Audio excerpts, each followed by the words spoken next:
स्वागत है आप सभी का अपने YouTube channel complete solution academy में। आज हम अपने 22 के दूसरे वीडियो के साथ आप लोगों के सामने हैं। तो आप लोगों को पता है कि पहले वीडियो में मैंने कुछ वैसे ही 22 मतलब लेक्चर के रूप में आप लोगों को समझाया था। तो आज हम कुछ लिखित रूप में आप लोगों को समझाएंगे, बहुत ज़्यादा लंबा वीडियो नहीं करेंगे क्योंकि अब और आगे वीडियो में हम वॉइस पढ़ाएंगे, ठीक है ना। तो आज हम थोड़ा सा लेंगे वॉइस को और उसके बाद हम तीसरे वीडियो में वॉइस को कंप्लीट करेंगे। कुछ चेंजेस होते हैं टेंस, जैसे मैंने कल बताया था आप लोगों को कि किस तरीके से हम पर्सन चेंज करते हैं, ठीक है ना। वॉइस में किस तरीके से हम पर्सन चेंज करते हैं, ठीक है ना। अब पर्सन चेंज क्या होता है ये आप लोगों को विधिवत पता होना चाहिए कि पर्सन चेंज हम कैसे करते हैं, ठीक है ना। पहले आप लोगों को बताया गया था, कल ही बताया गया था कि जब हमारे सामने कोई एक्टिव का सेंटेंस और पैसिव का सेंटेंस यानी कि एक्टिव से कन्वर्ट इनटू पैसिव होता है, ठीक है ना। तो एक्टिव के सेंटेंस की स्टार्टिंग सब्जेक्ट से होती है, उसके बाद उसमें हेल्पिंग वर्ब लगता है, उसके बाद मेन वर्ब लगता है, उसके बाद ऑब्जेक्ट लगता है, ठीक है। लेकिन ऐसा पैसिव में नहीं होता है। पैसिव को बोलने का तरीका क्या है, मैंने कहा था इसकी हिंदी कर्तावाच्य होता है यानी कि जिसमें कर्ता प्रधान होता है, और इसकी हिंदी कर्मवाच्य होती है जिसमें हमें प्रधानता मिलती है ऑब्जेक्ट की। प्रधानता का मतलब प्रमुख, और प्रमुख का मतलब होता है जो सबसे आगे होता है वही प्रमुख होता है। अब सेंटेंस की स्टार्टिंग अगर सब्जेक्ट से है तो इस कर्ता का जो प्रधान है या इस सेंटेंस का जो प्रमुख है वो कौन है, कर्ता है, ठीक है ना। लेकिन अब इस सेंटेंस की शुरुआत अगर हम ऑब्जेक्ट से करते हैं तो हेल्पिंग वर्ब, मेन वर्ब और बाई प्लस सब्जेक्ट लगता है। ऐसा क्यों लगता है भाई, क्योंकि आप लोगों को बताया गया कि ये पैसिव वॉइस पढ़ा रहे हो, आप लोग वॉइस पढ़ रहे हो, ठीक है ना। एक्टिव वॉइस को हम जैसा हम जानते हैं कि कभी कभी वॉइस को एक्टिव से पैसिव में कन्वर्ट करने के लिए अपने पर्सन चेंज को महत्व दिया जाता है। अगर पर्सन चेंज नहीं है तो एक्टिव से पैसिव में कन्वर्टेशन नहीं होता है, ठीक है ना। तो थोड़ी हम बात करते हैं। देखिए, सब्जेक्ट ऑब्जेक्ट ये है एक्टिव, मतलब जिसमें सब्जेक्ट यानी कर्ता की प्रधानता हुई। ये है पैसिव, ऑब्जेक्ट सब्जेक्ट। इसका क्या मतलब हुआ, देखिएगा आप लोग, जैसे मैंने कल आप लोगों को बताया था कि इसमें आपस में स्थान परिवर्तन हो जाता है कर्ता और कर्म का, ठीक है, यानी कि सब्जेक्ट और ऑब्जेक्ट का। ध्यान से देखिए, इधर ये सब्जेक्ट यहाँ आ गया, ऑब्जेक्ट यहाँ आ गया। मतलब ये जो प्लेस है ये पहले किसका था, ऑब्जेक्ट का था।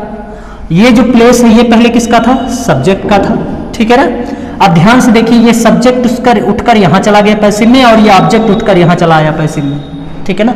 तो इन दोनों का जो सब्जेक्ट और ऑब्जेक्ट का है वो स्थान परिवर्तन हो गया कि नहीं हो गया। इन्होंने इनका स्थान ले लिया और इन्होंने इनका स्थान ले लिया, ठीक है ना। तो ध्यान से देखिएगा आप लोग। अब आगे जो आप लोगों को ये है पर्सन चेंज। अब आप लोगों को बीच में दिखाई दे रहा होगा हेल्पिंग वर्ब, मेन वर्ब और बाई लगने से ही सिद्ध होता है कि सेंटेंस किसके द्वारा किया जा रहा हो, किसी सब्जेक्ट या कर्ता के द्वारा किया जा रहा हो, ठीक है। अब पैसिव वॉइस यहाँ बना, पैसिव वॉइस के बाद हम यहाँ पहुँचेंगे। अब हम टेंस चेंज पर पहुँचेंगे। टेंस चेंज कल मैंने आप लोगों को बताया था किन किन टेंस का क्या होता है, चेंज होता है, ठीक है ना।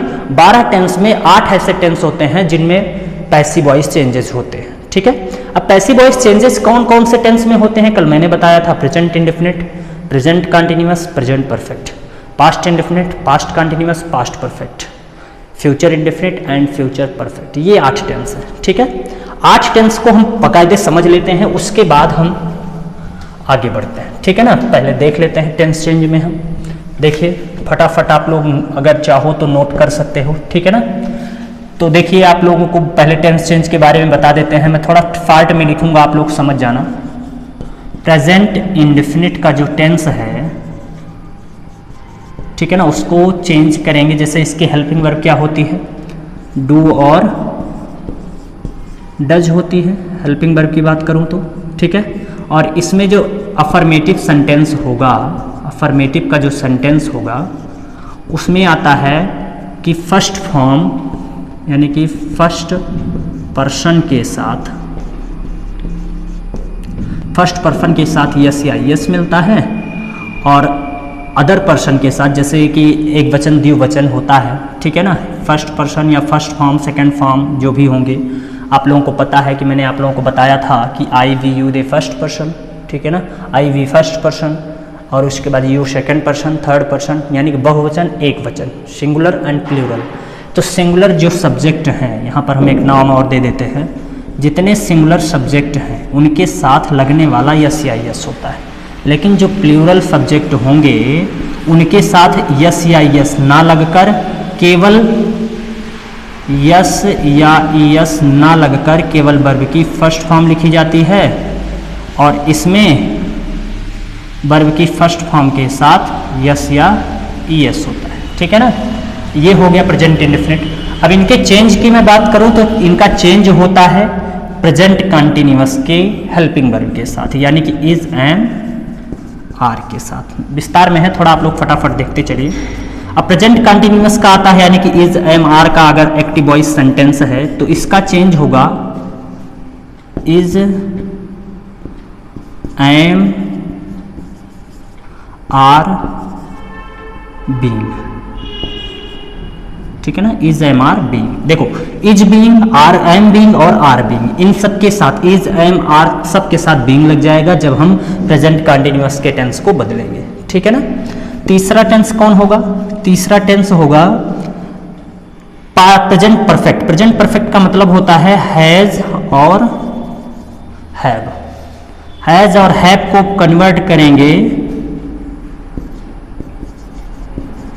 हैज बीन और हैव बीन। नोट करते चलिए आप लोग।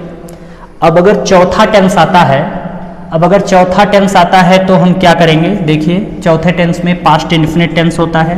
पास्ट इंडेफिनिट में आप लोगों को पता है कि हेल्पिंग वर्ब डिड होता है, और जब टेंस अफर्मेटिव में हो, जब टेंस क्या हो? अफर्मेटिव में हो पास्ट इंडेफिनिट का, तो उसमें वर्ब की सेकंड फॉर्म लगी हुई होती है। ठीक है ना, कौन सी फॉर्म लगी होती है? वर्ब की सेकंड फॉर्म। और जब सेंटेंस नेगेटिव, इंट्रोगेटिव या इंट्रोगेटिव एंड नेगेटिव में पहुंचता है तो उसके साथ हेल्पिंग वर्ब डिड मिल जाता है, और डिड के साथ लगने वाला है वर्ब होगा फर्स्ट फॉर्म में। ठीक है ना, तो ये पहचान है। डिड के साथ जो मेन वर्ब लगेगा वो फर्स्ट फॉर्म में होगा, लेकिन जब अफर्मेटिव में होता है तो उसमें कोई हेल्पिंग वर्ब नहीं होती है, केवल वर्ब के सेकंड फॉर्म से हम ये पहचानते हैं कि यह टेंस पास्ट इंडेफिनिट है। इसका चेंज किस में करेंगे? इसका चेंज करेंगे हम वाज और वर में। बहुत आसान है वॉइस को समझना, इतना आसान है कि आप लोगों को आसानी से समझ में आ जाएगा कि वॉइस का चेंज होता कैसे है। ठीक है, आगे देखते हैं। ये मिटा दे रहे हैं, आप लोग वीडियो को पॉज करके इसका नोट कर सकते हो। ठीक है ना, देखिए अब आगे देखिए। जो पांचवा टेंस होगा इसका, पांचवा टेंस होगा, चार टेंस मैंने बताया पास्ट इंडेफिनिट। पास्ट कंटिन्यूअस का होगा। ठीक है, पास्ट कंटिन्यूअस का होगा। पास्ट कंटिन्यूअस में हम लोगों को क्या लिखना होता है? वाज और वर इसकी हेल्पिंग वर्ब होती है, और इसको चेंज करेंगे जैसे हमने प्रेजेंट कंटिन्यूअस को किया। ठीक है ना, और बीइंग के साथ। ठीक है ना, was being, there were being. ठीक है ना। छठा टेंस होगा पास्ट परफेक्ट, जिसकी हेल्पिंग वर्ब होती है हैड। इसको चेंज कर देंगे हम हैड बीन में। ठीक है। अब जो सातवां टेंस होगा फ्यूचर इंडेफिनिट, उसकी हेल्पिंग वर्ब होती है विल और शैल। इनको किस में चेंज करेंगे? शैल बी और विल बी में। इसको ठीक से लिख देते हैं,